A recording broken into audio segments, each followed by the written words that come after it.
வணக்கம் நண்பர்களே. உங்களிடம் பேசுவது விமலா.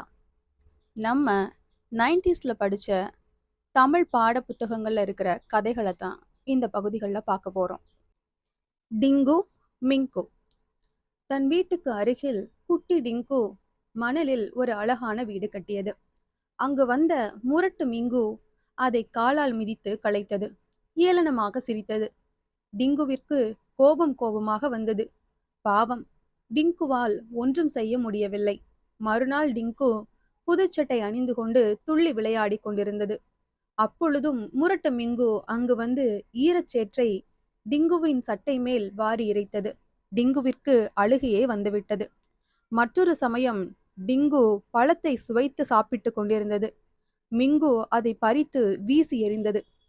டிங்குவிற்கு ஆத்திரமாக வந்தது. பாவம், அதனால் என்ன செய்ய முடியும்?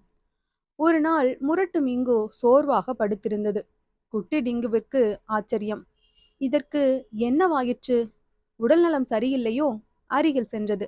சிறிது நேரம் அதை உற்று பார்த்தது. இதற்கு உதவி செய்யலாமா வேண்டாமா என்று சிறிது நேரம் யோசித்தது. சட்டென்று வீட்டிற்குள் சென்றது. கையில் பழத்துடன் வந்தது. இந்த கதை உங்களுக்கு பிடிச்சிருந்ததுன்னா லைக் பண்ணுங்க, ஷேர் பண்ணுங்க, சேனலை மறக்காம சப்ஸ்கிரைப் பண்ணுங்க. அடுத்த கதையில சந்திக்கலாம்.